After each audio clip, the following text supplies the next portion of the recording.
de ferrita, y los otros dos experimentos que de momento tenemos que, podríamos decir, desvelar. Bueno, decir, antes de que se me olvide, que estos imanes, ambos imanes, tienen un recubrimiento de una aleación de zinc-plata, normalmente con el fin de que la corrosión del medio exterior, en este caso el aire, pues no los deteriore, pero sus propiedades magnéticas, como se ha visto, están intactas y son de gran potencia. Cuando decimos de gran potencia, los imanes suelen medirse por Gauss, ¿no? La intensidad del campo magnético, o por la capacidad de peso que pueden sustentar. En este caso, estos parámetros no nos van a influenciar ni nos importan para lo que vamos a observar en la balanza, que es la fuerza de repulsión que se produce entre los dos imanes y que hace que la balanza detecte un aumento ficticio, es decir, no real, de peso, y por lo tanto, si detecta un aumento ficticio de peso, está detectando un aumento ficticio de masa. Es equivalente, ¿no? Pero realmente no ha aumentado la masa. Lo que se produce es un aumento de la fuerza que se ejerce sobre la balanza y los elementos que hay en ella.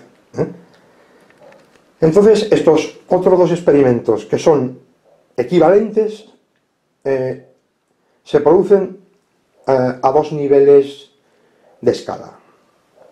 Uno es el llamado efecto Casimir inverso, que vamos a explicar en qué consiste. Y el otro es el gran enigma que buscan los físicos y que no lo han entendido, lo que es. Y estamos hablando de la expansión del universo y el comportamiento anómalo dentro de las galaxias de, por ejemplo, estrellas que giran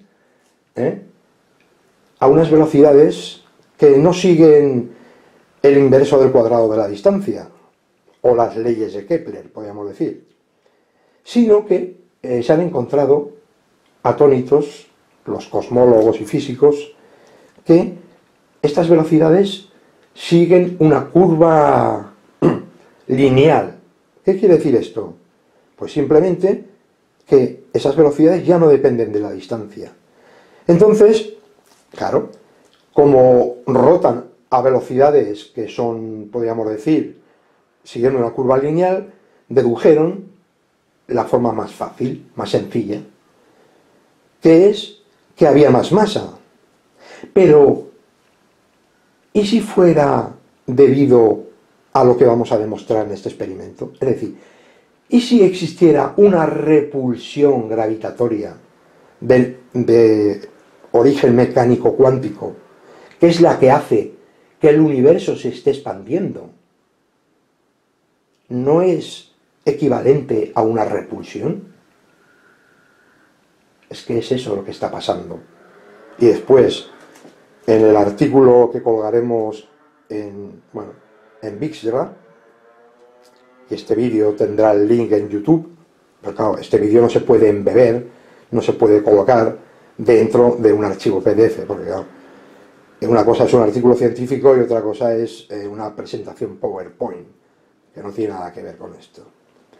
Entonces, este artículo que va a ser subido al servidor de VixRa,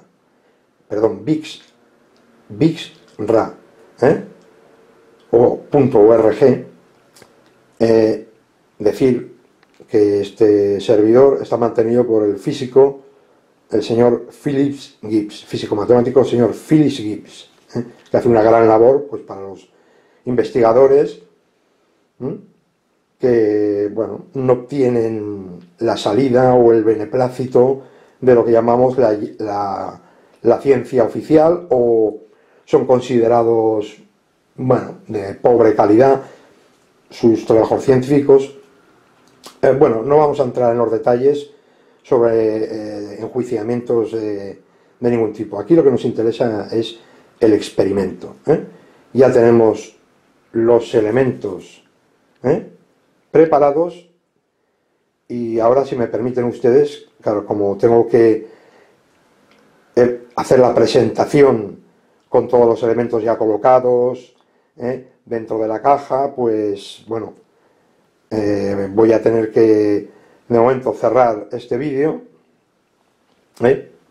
para hacer la otra parte en la que se verán dispuestos pues los imanes ya antes de cerrar las tapas, y empezar la parte final, que es demostrar esa repulsión que se da, y cómo es equivalente a estos otros dos experimentos. Uno ya lo hemos dicho, que es la repulsión gravitatoria, que explicaría la anomalía del giro de los cuerpos celestes dentro de las galaxias, que se ha observado en todas las galaxias, en todas, o prácticamente en un 99%. Entonces, nos falta explicar el otro fenómeno que hemos dicho antes, el efecto llamado Casimir inverso. ¿Qué es el efecto Casimir inverso? Bueno, primero vamos a empezar por explicar qué es el efecto Casimir.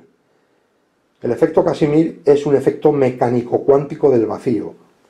Sí, ya sé que suena muy para las personas que no están versadas, pero lo vamos a entender, lo vamos a tratar de explicarlo más gráficamente. Imaginemos dos placas conductoras. Cuando quiero decir conductoras significa que son metálicas. Dos placas conductoras de un determinado tamaño. Por ejemplo, pueden ser cuadradas, pueden ser rectangulares, que están colocadas sin fuente de energía externa, es decir, simplemente es la interactuación de la geometría de los elementos más el medio que está entre estos dos elementos, en este caso estas dos placas. En este caso, el medio que hay entre estas dos placas, que van a ser colocadas de forma paralela con una distancia igual a lo largo de toda su anchura, se va a colocar a una distancia nanométrica. Cuando estamos hablando en nanométrica, estamos hablando, como muy bien saben ustedes, de escalas de 1 por 10 elevado a menos 9 metros. Es decir, prácticamente estamos hablando de distancias casi atómicas, del núcleo de un átomo, es decir, muy pequeño. Bien, pues, ¿qué se produce entre dos placas conductoras que están a esta distancia, sin fuente de energía externa, es decir, sin que un hilito haya corriente eléctrica ni magnética en una placa A y en la otra placa B, o la placa 1 y la placa 2? ¿Qué se produce? Sorpresivamente entre comillas, se produce una atracción. El primero que teorizó este efecto fue un físico que se llamaba Casimir. En el artículo pondremos exactamente pues, el link de Wikipedia que explica todo esto, al que le interese, pero lo que se trata de hacer con este vídeo es un vídeo que una información, un conocimiento que todo el mundo lo pueda entender. Está hecho para todas las personas, los que no son especialistas en mecánica cuántica, y los que sean, pues bienvenidos, mejor para ellos, porque esto ya lo entenderán perfectamente. Entonces, este señor teorizó que entre estas dos placas tenía que producirse una fuerza de atracción. Con lo que hemos dicho, dos placas conductoras colocadas a una distancia a lo largo de toda su anchura de las placas, que es igual, y con un tamaño de escala nanométrico, una distancia pequeñísima. Entonces, esta atracción dedujo que era debida a lo siguiente: entre las dos placas hay una distancia muy pequeña. ¿Y qué ocurre con esa distancia? Pues que allí solamente pueden resonar el rango de frecuencias y por lo tanto de longitudes de ondas que van, podríamos decir, desde casi cero, porque cero no puede ser, por argumentos teóricos, pero bueno, vamos a decir que es desde cero hasta D, que es la distancia nanométrica entre las placas.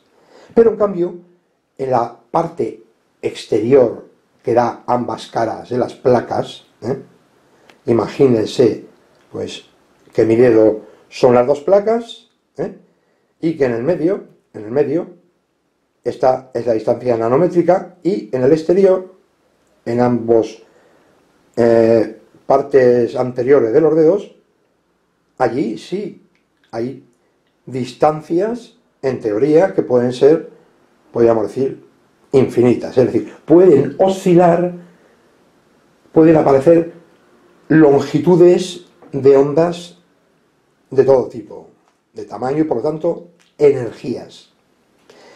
¿Qué hace esto? Que la fuerza o la energía, que en este caso es debido a las partículas virtuales del vacío que hay dentro, es inferior a las que están presionando en la cara externa de las dos placas. En este caso, el símil son los dos dedos, las placas, y la distancia nanométrica, el centro. Bien. Entonces, esta presión superior en ambas caras hace que empujen a las dos caras y se atraigan. Esto no solamente es teoría. Este experimento se ha realizado, se ha medido y coincide con el cálculo y por lo tanto la ecuación que calcula esta presión o la fuerza dividido entre la superficie en función de la distancia D, que es la distancia de las placas. Bien, este se llama el efecto Casimir, podríamos decir el más conocido, ¿no? el de atractivo. Pero hay una cosa que no hemos mencionado. ¿Qué son las partículas virtuales? Las partículas virtuales aparecen en todos los cálculos de la mecánica cuántica, en todos los cálculos que implican efectos físicos reales y mensurables, o sea, medibles. El desplazamiento Lang de las rayas espectrales, del hidrógeno. Bueno, en definitiva, sin entrar en tecnicismos, significa que hay partículas que no podemos observar, pero que existen continuamente en el vacío. El vacío no es un vacío tal cual, exactamente como dice la palabra, sino que hay algo más. O sea, hay un estado de mínima energía del vacío, que los físicos de momento no han sabido calcular y que discrepa completamente con los cálculos teóricos de la mecánica cuántica aplicando, bueno, diversas teorías. Nosotros en el papel o artículo que vamos a colgar en Vizsla, aunque ya lo hemos demostrado en otros artículos, vamos a demostrar muy sencillamente cómo ese valor del vacío depende, siguiendo exactamente el efecto Casimir, en este caso el efecto Casimir inverso, que explicaremos en qué consiste, aunque la palabra ya lo dice, efecto Casimir inverso. Si el efecto Casimir era atractivo, el efecto Casimir inverso será repulsivo. Bueno, como decíamos, demostraremos este cálculo de la energía del vacío, que coincide exactamente con el experimento, y que demostramos teóricamente, y que depende directamente de la llamada constante de Hubble, que los físicos no han entendido su verdadero significado y consecuencias físicas, no las han entendido. Entienden algo, pero no entienden su relación directa con esa repulsión del vacío cosmológico. Porque primero vamos a explicar el efecto Casimir inverso. ¿Qué es el efecto Casimir inverso? Bueno, pues es lo mismo que las placas